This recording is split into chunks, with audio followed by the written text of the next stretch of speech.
కొద్ది నిమిషాలు మనం ధ్యానం చేద్దాం. యోహాను రాసిన మొదటి పత్రిక. భద్రము చేసుకొనుట. మన విషయం ఏమిటి? భద్రము చేసుకొనుట.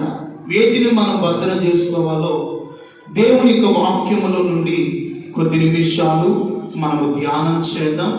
యోహాను రాసిన మొదటి పత్రిక 5వ అధ్యాయము. యోహాను రాసిన మొదటి పత్రిక 5వ అధ్యాయము 18వ వచనము 2వ లైన్ చదువుకున్నాం. దేవుని మూలముగా పుట్టినవాడు తన్ను భద్రము చేసుకొనెను గనుక దుష్టుడు వానిని ముట్టడు. మళ్ళా చదవండి. దేవుని మూలముగా పుట్టినవాడు తన్ను భద్రము చేసుకొనెను గనుక దుష్టుడు వానిని ముట్టడు. ప్రార్థన చేస్తున్నాం. కృపా కనికరము కలిగిన తండ్రి, చదివిన వాక్యాన్ని దీవించి మాతో మాట్లాడండి. వినగలిగిన చెవిని, గ్రహించే హృదయమునివ్వండి. నిలబడిన మీ సేవకుని మరుగు చేయమని యేసు నామమున ప్రార్థిస్తున్నాను తండ్రి. ఆమేన్. హల్లెలూయా. కొద్ది నిమిషాలు బహు జాగ్రత్తగా వాక్యం మీద మనసు ఉంచాలి. మనం వచ్చింది దేవుని సన్నిధిలోనికి. నీ మనస్సు, నీ ఆలోచన అంతా కూడా వాక్యం మీద కేంద్రీకృతము చేసి దేవుని మాటలు మీరు శ్రద్ధగా వినవలసిందిగా ప్రేమతో మనం చేస్తున్నాం. దేవుని మూలముగా పుట్టినవాడు తన్ను భద్రముగా చేసుకొనెను గనుక దుష్టుడు వానిని ముట్టడు. మనమందరం ఎవరి మూలముగా పుట్టిన వారము? దేవుని మూలముగా పుట్టిన వారము. తన్ను తాను ఏం చేసుకుంటాడంట? భద్రము చేసుకుంటాడు. దేవుని మూలముగా పుట్టిన వారు మనము. అందుకని 100వ కీర్తన అంటాడు, ఆయనే మనలను పుట్టించను, మనం ఆయన వారము, ఆయన ప్రజలము, ఆయన మేపు గొర్రెలము. మనం ఎవరి వారము? దేవుని వారము. మనము దేవుని ప్రజలమై ఉన్నాము. అందుకని దేవుని మూలముగా పుట్టినవాడు తన్ను తాను ఏం చేసుకుంటాడంట? భద్రము చేసుకుంటాడు. ఈ రోజున ఏటిని మనము భద్రము చేసుకోవాలి అని లేఖనాల్లో నుండి మనము పరిశోధన చేయగలిగితే, సాధారణంగా ఈ లోకము గురించి మనం ఆలోచిస్తే కొంతమంది లోక సంబంధమైన వాటిని భద్రం చేసుకుంటారు, ధనాన్ని భద్రముగా కాపాడుకుంటారు, మంచి బంగారాన్ని భద్రముగా కాపాడుకోగలుగుతారు. ఈ లోకంలో నువ్వు సంపాదించిన వాటిని ఏం చేసుకుంటావు? భద్రముగా కాపాడుకుంటావు. దేవుని మూలముగా పుట్టిన మనము వేటిని భద్రము చేసుకుంటే దుష్టుడు అపవాది మనల్ని ముట్టకుండా ఉంటాడు. ఈ రోజున దుష్టుడు నన్ను ముట్టున్నాడయ్యా, నా కుటుంబంలో దాడి చేస్తున్నాడు, నా ఇంటి మీద వాడు ఎన్నో ప్రయత్నాలు చేస్తూ ఉన్నాడు, అందుకే నేను శ్రమలో ఉన్నాను, బాధల మధ్య ఉన్నాను, బలహీనతో ఉన్నాను, రోగముతో నలిగిపోతూ ఉన్నాను. దుష్టుడు నిన్ను ముట్టడానికి అవకాశం నువ్వు ఇస్తున్నావు. ఈ రోజున ఏపును ముట్టడానికి దుష్టుడికి ఏమాత్రమైన అవకాశము లేదు. ఎందుకంటే యోబు దేవుని సేవకుడు, దేవుని యొక్క భక్తి పరుడు. దుష్టుడు యోబును ముట్టలేకపోయాడు. దేవుడు పర్మిషన్ ఇస్తేనే ముట్టాడు. ఎవరు పర్మిషన్ ఇచ్చాడు? దేవుని యొక్క పర్మిషన్ ఇస్తేనే యోబును సాధారణ ముట్టాడు. అప్పటి వరకు కూడా యోబు దేవుని మూలముగా పుట్టాడు కనుక తన ఆత్మీయతను, తన పరిశుద్ధతను, తన విశ్వాసాన్ని భద్రముగా కాపాడుకున్నాడు. దేవునికి మహిమ కలుగును గాక. ఎలా కాపాడుకున్నాడు? భద్రముగా కాపాడుకున్నాడు. అందుకే దుష్టుడు యోబును ముట్టలేకపోయాడు. ఎందుకో తెలుసా? నీవిచ్చిన రక్షణ భద్రముగా కాపాడుకోలేకపోతున్నావు. పరిశుద్ధమైన జీవితాన్ని కాపాడుకోలేకపోతున్నావు. విశ్వాసాన్ని భద్రముగా గట్టిగా పట్టుకోలేకపోతున్నావు. ఈ రోజున నీ కుటుంబాన్ని ఎవరు పట్టుకుంటున్నాడు? నీ ఆత్మీయతని ఎవరు పాడు చేస్తున్నాడు? నీ భక్తిని ఎవరు దిగజారుస్తూ ఉన్నాడు? ఆలోచించావు? ఎప్పుడైనా గ్రహిస్తున్నావా? ఒకప్పుడు బాగా ప్రార్థన చేసేవాడు, ఒకప్పుడు బాగా ఆత్మతో నింపబడిన వాడు, ఒకప్పుడు దేవునితో సహవాసం చేసిన వాడు, ఒకప్పుడు దేవుని సన్నిధిలో ఆత్మలో పరవశించిన వాడు, ఈ రోజున దేవుని సన్నిధిలో ఆరాధించలేకపోతున్నావు. దేవుని మందిరములో వచ్చి వాక్యాన్ని వినలేకపోతున్నావు. దేవుని సన్నిధిలో నీ విశ్వాసాన్ని కాపాడుకోలేకపోతున్నావు. భక్తిలో స్థిరముగా నిలబడలేకపోతున్నావు. నేను ఎవడో ఒకడు ఏం చేస్తున్నాడు? ముట్టాడు. వాడు దుష్టుడు. అందుకని దేవుని మూలముగా పుట్టినవాడు తన్ను తాను ఏం చేసుకుంటాడంట? భద్రముగా కాపాడుకుంటాడు. వాడిని దుష్టుడు ఏమాత్రమైన ముట్టడు. దేవుని సంబంధమైన వాడిని సాధారణ ముట్టగలుగుతాడా? వాడికి ధైర్యం ఉండగలుగుతుందా? ఎప్పుడైతే వాడికి మనం అవకాశం ఇస్తాడో వాడు ముడతాడు.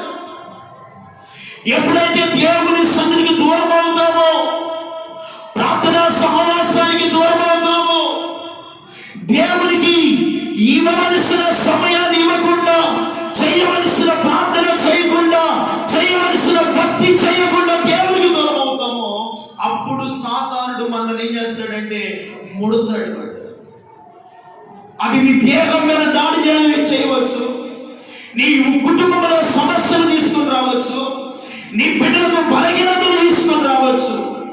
ఏదో ఒక రకంగా వాడు నిన్ను ముడతము ఖాయము. వాడు ముట్టకుండా ఉండాలి. మనం ఏం చేయాలంటే భద్రము చేసుకోవాలి. దేవుని స్తోత్రం కలుగును కాక ఏం చేయాలి? భద్రము చేసుకునుట. మనము భద్రము చేసుకునటం వలన ఏమి కలుగుతుందంటే, ప్రియమైన వాళ్ళారా, వేటిని మనం భద్రం చేసుకోవాలో 1-2 మాటలు నేను క్లుప్తంగా ముగించి దేవుని యొక్క వాక్యాన్ని నేను ముగిస్తాను. జాగ్రత్తగా విన్నాము. వేటిని మనం భద్రం చేసుకోవాలి అంటే, లూకా సువార్త 2వ అధ్యాయము 18వ వాక్యాన్ని మనం చదువుకుంటే, గొర్రెల కాపరులు తమతో చెప్పిన సంగతులను గురించి విన్నవారందరూ మిక్కిలి ఆశ్చర్యపడి, అయితే మరి ఆ మాటలన్నీ హృదయములో తలపోసుకొనుచు భద్రము చేసుకొనెను. దేవునికి మహిమ కలుగును గాక. గొర్రెల కాపరులు ప్రజలందరూ మెస్సయ్య యేసును గురించి విన్న వారందరూ మిక్కిలి ఆశ్చర్యపడినట్లుగా ఆ మాటలు విన్నటువంటి మరియా తన హృదయంలో వాటిని తలపోసుకుంటూ భద్రము చేసుకునేను. దేవునికి మహిమ కలుగును గాక. 1, తన హృదయములో దేవుని మాటలు, దేవుడు చెప్పిన మాటలు కావచ్చు, పరిశుద్ధాత్మ దేవుడు పంపినటువంటి జ్ఞానులు గొర్రెల కాపరుల మాటలు కావచ్చు, వాటన్నిటిని హృదయంలో తలపోసుకొని ఆమె వాటిని ఏం చేసుకుందంట? భద్రము చేసుకునేను. ఎక్కడ భద్రం చేసుకుంది? హృదయంలో భద్రము చేసుకుంది. ఈరోజు వేటిని మనము భద్రము చేసుకోవాలి అంటే, నెంబర్ 1, దేవుని వాక్యమును మన హృదయములో భద్రము చేసుకోవాలి. దేని చేసుకోవాలి? దేవుని వాక్యమును, దేవుని మాటలు మన హృదయములో భద్రముగా చేసుకోవాలి. దేవుని మాటలు మన హృదయములో భద్రముగా కాపాడుకోవాలి. దేవుని వాక్యము వాటన్నిటిని తలపోసుకుంటా ఉంది. ఎవరు? మరియమ్మ గారు. వాటిని హృదయములో భద్రము చేసుకుంటుంది. అదే అధ్యాయం 51వ వచనం కూడా చదవండి. అంతటా ఆయన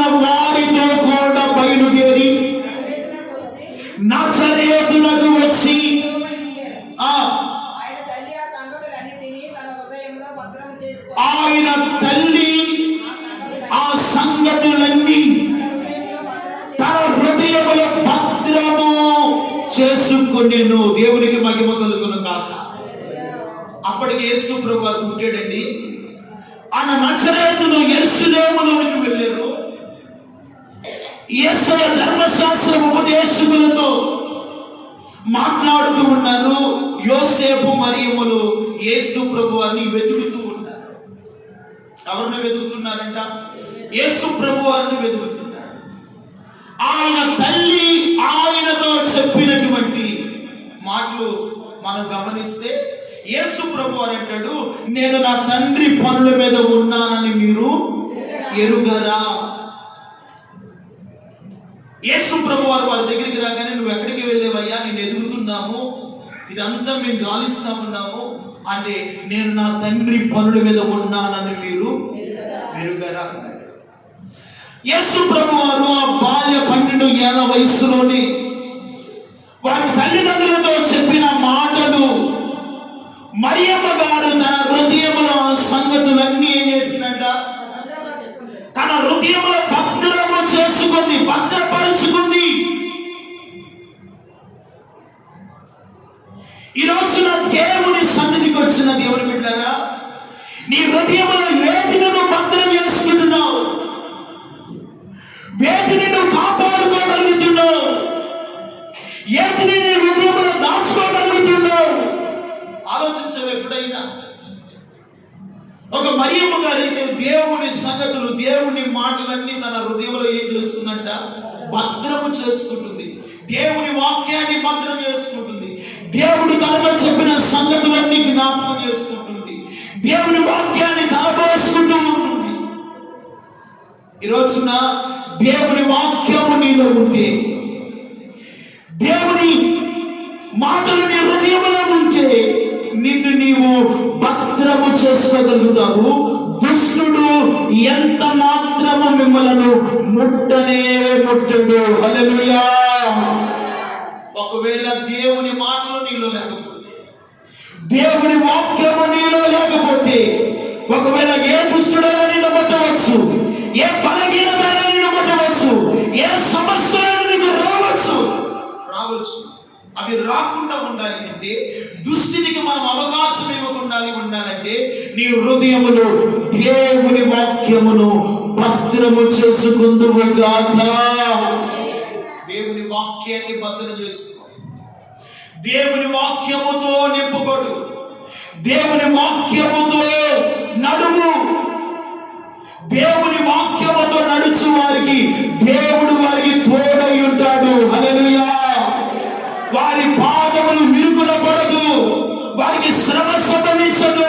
రోగము బలహీనత వచ్చిన దేవుని వాక్యము ఉన్నవారికి దేవుని ఆత్మ తోడై ఉండును గాక. దేవుడు వారికి తోడుగా ఉంటాడు. దేవుని వాక్యము లేని వారికి దేవుడు తోడుగా ఉంటాడు. ఆయన తోటలు తోడుగా ఉండలేవు. దేవుని వాక్యమును నీలో నాలో మనం ఏం చేయాలంటే భద్రముగా కాపాడుకోవాలి. దేవుని స్తోత్రం కలుగును గాక. రెండవదిగా మనం చూస్తే, నోటిని నాలుకను భద్రముగా కాపాడుకోవాలి. దేనినంట? నోటిని, నాలుక. సామెతల గ్రంథము 21వ అధ్యాయము 23వ వాక్యాన్ని చదువుకుందాం. నోటిని నాలుకను భద్రము చేసుకొనిన వాడు శ్రమలో నుండి తన ప్రాణమును కాపాడుకొనును. దేవునికి మహిమ కలుగును గాక. ఎక్కడ నుండి కాపాడుకుంటాడంట? ఎక్కడ నుండి? శ్రమలో నుండి తన ప్రాణమును కాపాడుకుంటాడు. దేన్ని భద్రం చేసుకోవాలి? నోటిని, నాలుకను. మన నోరు చాలా ప్రాముఖ్యమైనదండి. దేవుడు ఈ నోటిని ఎందుకు ఇచ్చాడంటే, ఆయనను స్తుతించడానికి, ఆయనకు ప్రార్థన చేయడానికి, ఆయనను ఆత్మతో సత్యముతో ఆరాధించడానికే నోరు. ఈ నోటి ద్వారా అపవిత్రమైన మాటలు, సరస్వతులు,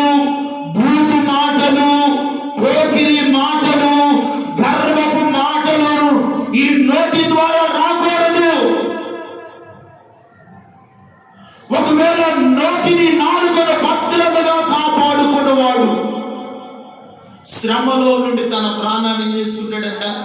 కాపాడుకుంటాడు. ఒకవేళ నా నోరు నా ఇష్టం అనుకున్నాం అనుకో, ఏమైంది? నా నోరు నా నాలుక నా ఇష్టం అనుకున్నాం అనుకో, అక్కడ నీ కొరకు ఏం పొంచి ఉన్నదంటే శ్రమ పొంచి ఉంది. ఆపద నీ కొరకు పొంచి ఉంది. కీడు నష్టము నీ ఇంటికి వాక్యంలో కూడా ఉండాలి అంటే నోటిని నాలుకని ఏం చేయాలంట? ఈ నోటితోనే పాడతావు, ఈ నోటితోనే బూతు మాట, ఈ నోటితోనే ప్రభువా నిన్ను ప్రేమిస్తున్నానంటావు, ఈ నోటితోనే అపవిత్రమైన మాట. మరి దేవుడు ఏ రీతిగా నీ ఆరాధన అంగీకరించగలుగుతాడు అనుకుంటున్నావు? ఏ రీతిగా నీ ఆరాధన దేవుడికి పరమందున్న యేసయ్యకు ఆరాధన ధూపం వలె చేరుతుంది అనుకుంటున్నావు? ఈరోజు నా ప్రభు పదలో చేయడానికి వచ్చాం కదా. దేవుని యొక్క శరీరములో దేవుని యొక్క రక్తములో పాలుభాగస్తులం అవుతున్నాం కదా. మన జీవితాల్లో సంవత్సరాలు మారుతున్నా మన మాటలు మారకపోతే, మన భక్తిలో మార్పు రాకపోతే, ఒక భద్రమైన జీవితం మన జీవితంలో ఆరంభించకపోతే దేవుని రాజ్యాన్ని స్వతంత్రించుకోగలుగుతామా? దేవుని యొక్క సింహాసనమును కూర్చోగలుగుతామా? ఆయనతో యుగయుగాలు ఆనందించగలుగుతామా? దేవుని బిడ్డలారా ఆలోచించండి. ఈ రోజున దేవుని మందిరానికి వస్తున్నాము కానీ మన నోటిని నాలుకని ఏం చేసుకోలేకపోతున్నాం?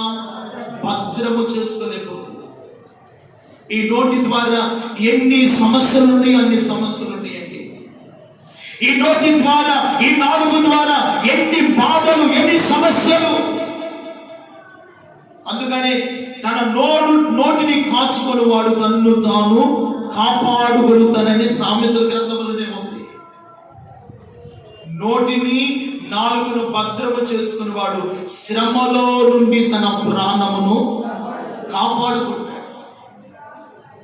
ఈరోజు నన్ను శ్రమ వచ్చి ఉండడానికి గల కారణము, ఈరోజు నా రోగము వచ్చి ఉండడానికి గల కారణము, ఈరోజు నా నీటిలో దరిద్రత, కీడు, నష్టము వాక్యడానికి గల కారణము, ఒకవేళ నీ నోటి మాటలు బాగలేదేమో, ఒకవేళ నీ నోటి నుండి వస్తున్న మాటల ద్వారా దేవుడు అసహ్యపడుతున్నాడేమో,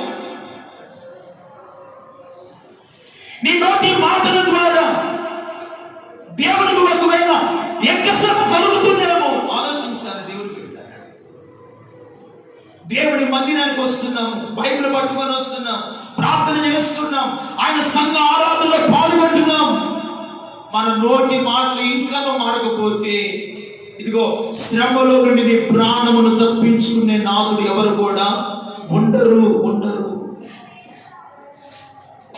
నీ నోటిని ఎంతగా కాపాడుకుంటావు, నీ పరిశుద్ధతను ఎంతగా కాపాడుకుంటావో, ఈ ప్రాణ ఆత్మ శరీరాన్ని అపవిత్రపరచకుండా, మరణము కాకుండా ఈ దేహము దేవుడిచ్చిన ఆలయమై ఉన్నది. హల్లెలూయా!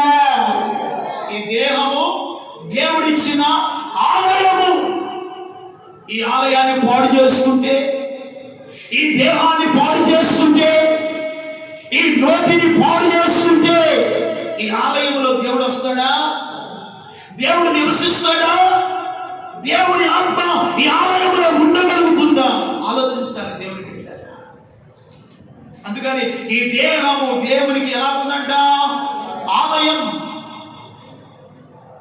ఈ ఆలయంలో దేవునికి ఇచ్చిన మాటలు, దేవునికి ఇచ్చిన స్తుతి, దేవునికి ఇచ్చిన ఆరాధన, దేవునికి ఇచ్చిన పాటలు ఈ ఆలయంలో ఉంటే నిన్ను దాటి దేవుని ఆత్మ ఎక్కడకు వెళ్ళదు. హల్లెలూయా! ఏ దుష్టుడు నిన్ను ముట్టలేడు. హల్లెలూయా! ముట్టలేడు నిన్ను. అందుకని ఈ ఆలయాన్ని చేసుకోవాలి, భద్రము చేసుకోవాలి. ఈ ఆలయంలో చెయ్యి, కాలు, ముక్కు, నోరు, ఇవన్నీ అవయవాలన్నీ, ఈ అవయవాలన్నీ కూడా పని చేస్తేనే ఒక మనిషి నడవగలుగుతాడు, ఏదైనా పని చేయగలుగుతాడు. ఏదైనా కాలు కానీ చేయగానే అవయవం పని చేయలేదనుకో, ఈ చెయ్యి చేయవలసిన పని చెయ్యి చేయగలుగుతుందా? చేయలేదు. అందుకనే ఈ దేహము శిరస్సు నుండి అరికాలు వరకు దేవుని ఆలయముగా దేవుడు మనకి ఇచ్చాడు. దేవుని స్తోత్రం కలుగును గాక. ఈ ఆలయాన్ని ఎన్నడూ కూడా పాడు చేసుకోకుండా ఈ ఆలయాన్ని ప్రభువు రాకడ వరకు మనము భద్రముగా కాపాడుకుందుము గాక. ప్రభు వచ్చే అంతవరకు ఈ ఆలయాన్ని ఏం చేసుకోవాలి? భద్రముగా కాపాడుకోవాలి. ఒకవేళ ఆలయాన్ని పాడు చేసుకుంటే దేవుడు ఏం చేస్తాడంట? పాడు చేస్తాడు. అందుకని నోటిని నాలుకను భద్రము చేసుకుని వాడు శ్రమలో నుండి తన ప్రాణమును. దేవుని బిడ్డలారా, ఈ రోజున నీ నోటి మాటలు బట్టే కదా ఎదుటి వారు గాయపరచబడుతున్నారు. నీ నోటి మాటలు బట్టే కదా నీ కుటుంబంలో సమస్యలు వస్తున్నాయి. నీ నోటి మాటలు బట్టే కదా విభేదాలు వస్తున్నాయి. నీ నోటి మాటలు బట్టే కదా కలతలు కన్నీళ్లు కుటుంబంలో వస్తున్నాయి. అవన్నీ రాకుండా ఉండాలి అంటే నోటిని నాలుకను భద్రముగా చేసుకున్నవాడు ప్రతి శ్రమ నుండి తనకు మాత్రమే కాదు తన ఇంటి వారందరినీ కాపాడుకోగలుగుతాడు. హల్లెలూయా. ఇంటి వారందరూ కాపాడబడతారు. ఇంటి వారందరూ రక్షింపబడతారు. వారు క్షేమమును అనుభవిస్తారు, సమృద్ధిగా ఉంటారు. అందుకని నోటిని నాలుకను ఇచ్చారంట భద్రముగా కాపాడుకోవాలి. మూడవదిగా హృదయాన్ని భద్రముగా కాపాడుకోవాలి. దేనికంటే హృదయము అన్నిటికంటే మోసకరమైనది. హృదయము ఘోరమైన వ్యాధి కలది. హృదయం ఎటువంటిదంట? ఘోరమైన వ్యాధి. అందుకనే లోకాసు సువార్తలు అంటాడు, ఈ హృదయములో నుండి వచ్చిన మిమ్మల్ని ఏం చేస్తున్నాయంట? అపవిత్రపరుస్తున్నాయి. తినే ఆహార పదార్థాలు బట్టి మనం అపవిత్రపరచబడము కానీ హృదయములో నుండి బయటికి వచ్చినవే ఏమిటి బయటికి వస్తున్నాయి? అసూయ, ద్వేషము, కలహాలు, మత్సరము, అసూయలు, ద్వేషము, ఇవి హృదయములో నుండి వచ్చి ప్రతి మనుషుని ఏం చేస్తున్నాయి? అపవిత్రపరుస్తున్నాయి. దేవుని బిడ్డలారా, హృదయమును ఏం చేసుకోవాలంటే భద్రముగా కాపాడుకోవాలి. అదే సామెతల గ్రంథము 4వ అధ్యాయం 23వ వచనాన్ని చదువుకున్నాం. నీ హృదయములో నుండి జీవధారలు బయలుదేరును. కాబట్టి అన్నిటికంటే ముఖ్యముగా నీ హృదయమును భద్రముగా కాపాడుకొను. దేవునికి మహిమ కలుగును గాక. హృదయములో నుండి ఏమి రావాలంట? జీవధారలు బయలుదేరును. కాబట్టి అన్నిటికంటే ఈ లోకములో ఉన్న వాటన్నిటికంటే హృదయమును భద్రముగా కాపాడుకోవాలి. ఈ హృదయము మోసకరమైనది. ఈ హృదయాన్ని నిన్నే మోసం చేస్తుంది. ఈ హృదయము నిన్నే నాశనం చేస్తుంది. అందుకని హృదయమును ఏం చేసుకోవాలంటే భద్రముగా కాపాడుకోవాలి. ఈ హృదయము ఎంత భద్రముగా పరిశుద్ధముగా ఉంటుందో, పరిశుద్ధుడైన యేసయ్య ఈ హృదయంలోకి వస్తాడు, పరిశుద్ధ ఆత్మను నివసిస్తాడు.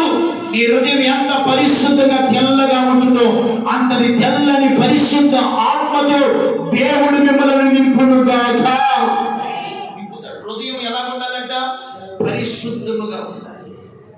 హృదయమును భద్రముగా కాపాడుకోవాలి. హృదయములో నుండి జారత్వము, వ్యభిచారము, కామకృత, ఇంకా అసూయలు, ద్వేషము, మత్సరలు ఇవన్నీ కూడా ఎక్కడి నుండి వస్తున్నాయి అంటే హృదయము లోపల నుండి వస్తున్నాయి. వచ్చి ఏం చేస్తున్నాయి? ప్రతి మనుషుని అపవిత్రపరుస్తున్నాయి. ఒకప్పుడు అపవిత్రుడమే, ఒకప్పుడు అసూయలు, ద్వేషము, కక్షలు, కార్పణ్యాలు, గర్వము, అహంకారముతో ఉన్నవారమే. దేవుని యొక్క మహాకృపను బట్టి విలువైన రక్తము చేత ప్రభు మనలను పరిశుద్ధపరిచాడు. హల్లెలూయా. ఏం చేశాడు? మనలను పరిశుద్ధపరిచాడు.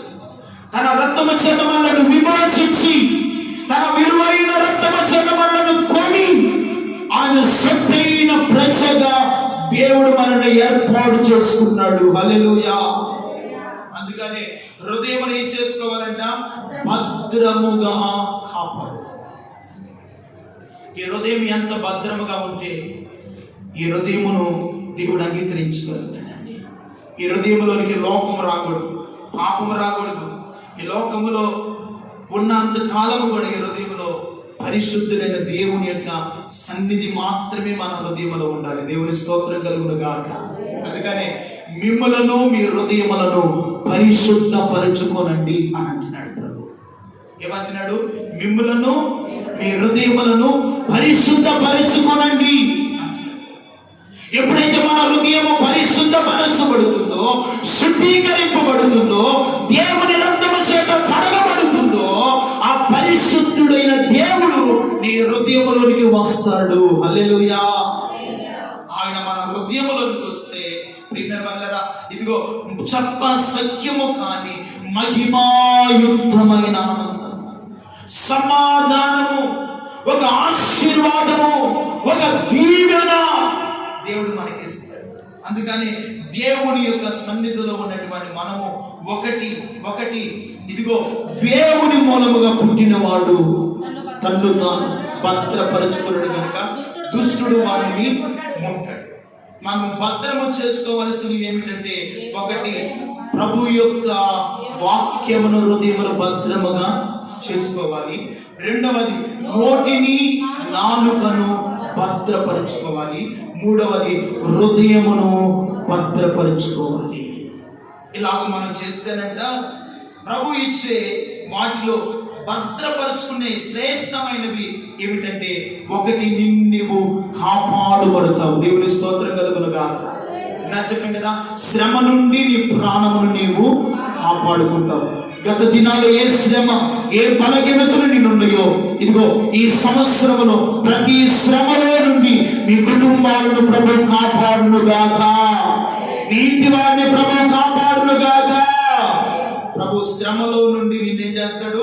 కాపాడతాడు. రెండవది, ఎప్పుడైతే నీ నోటిని నాలుకను నువ్వు కాపాడుకుంటావో, నీ హృదయములో నుండి జీవధారలు బయలుదేరును గాక. హల్లెలూయా. ఏమొస్తాయంట మన హృదయములో నుండి? జీవధారలు.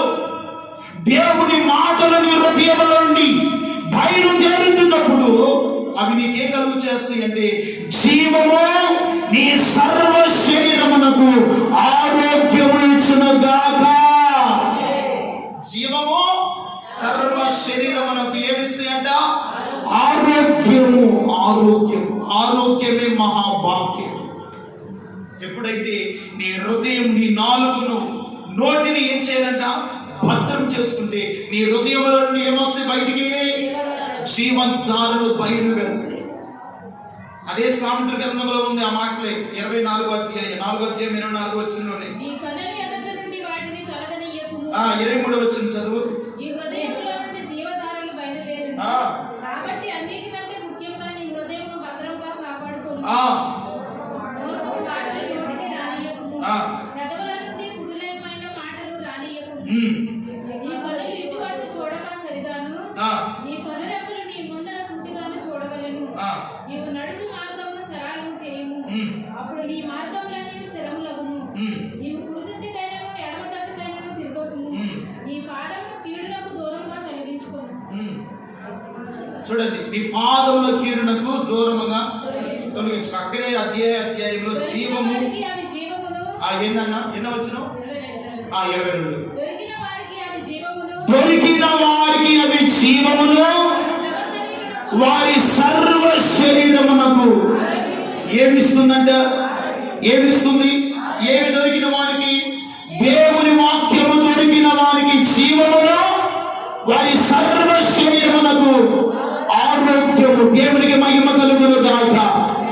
ఇదిగో మీలో నుండి జీవధారలు బయలుదేరుతుంటే మీకు జీవమును, సర్వ శరీరమునకు నా దేవుడు ఆరోగ్యం ఇచ్చును గాక, బలం ఇచ్చును గాక, శక్తితో నింపుతాడు మీ సర్వ శరీరమున. అందుకని ఒకటి, ప్రభు మాటలు మన హృదయములు భద్రముగా కాపాడుకోవాలి. రెండవది, నోటిని నాలుకను భద్రముగా కాపాడుకోవాలి.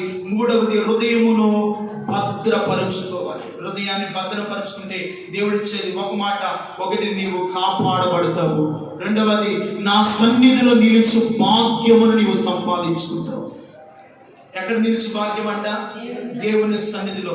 జకరియా గ్రంథము 3వ అధ్యాయం 7వ వచనం. జకరియా గ్రంథము 3వ అధ్యాయం 7వ వచనం. సైన్యములకు అధిపతియగు యెహోవా సెలవిచ్చినదేమనగా, నా మార్గములలో నడుచుచు నేను నీకు అప్పగించిన దానిని భద్రముగా గైకొనిన ఎడల నా మందిరం మీద నీవు అధికారివై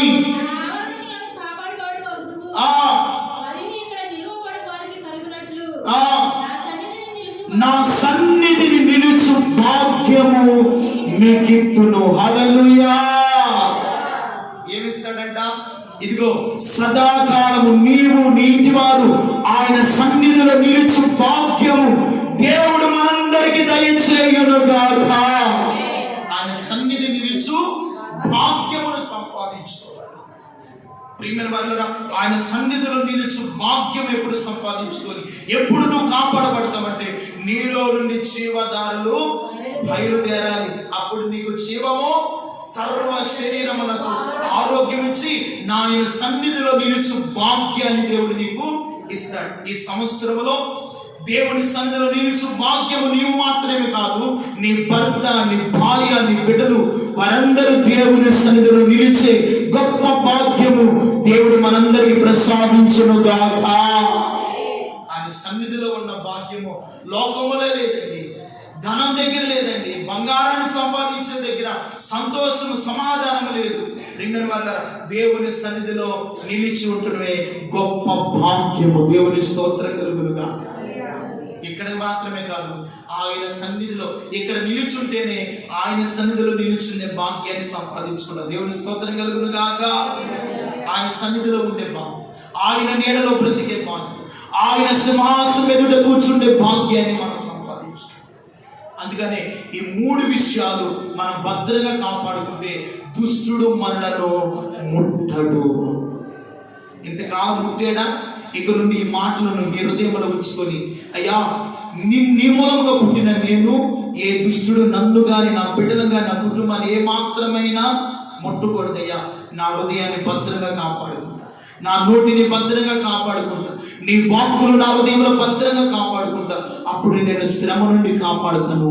నాలో నుండి జీవధరను బయలుదేరినప్పుడు నేను జీవమును, సర్వ శరీరానికి ఆరోగ్యము, నీ సన్నిధిలో నిలుచు భాగ్యాన్ని నేను సంపాదించుకుంటానయ్యా అని దేవుని సన్నిధిలో ఒక తీర్మానం చేసుకొని, ఒక ఒడంబడిక చేసుకొని, ఒక నిశ్చయతలోనికి వచ్చి, ఒకవేళ నీలో నీ హృదయములో ఏమి ఉన్నాయో వాటిని పూట విడిచిపెట్టి, ఇదిగో ఒకవేళ భూతుల, సరస్వతుల, లోక సంబంధమైనవి నీ హృదయంలో నుండి వచ్చి నేను ఎంతవరకు అపవిత్రపరిచినయో, అపవిత్రుడుగా నేను మారుస్తున్నాయో, ఆ అపవిత్రత యావత్తు యేసు రక్తము చేత మీరు పరిశుద్ధపరచబడునుగాక. పరిశుద్ధపరచబడుతూ శుద్ధీకరించుకుంటూ ప్రభు బలలో చేవేద్దాం. అట్టి కృప ప్రభు దయచేయునుగాక. తల వంచండి, ప్రార్థన.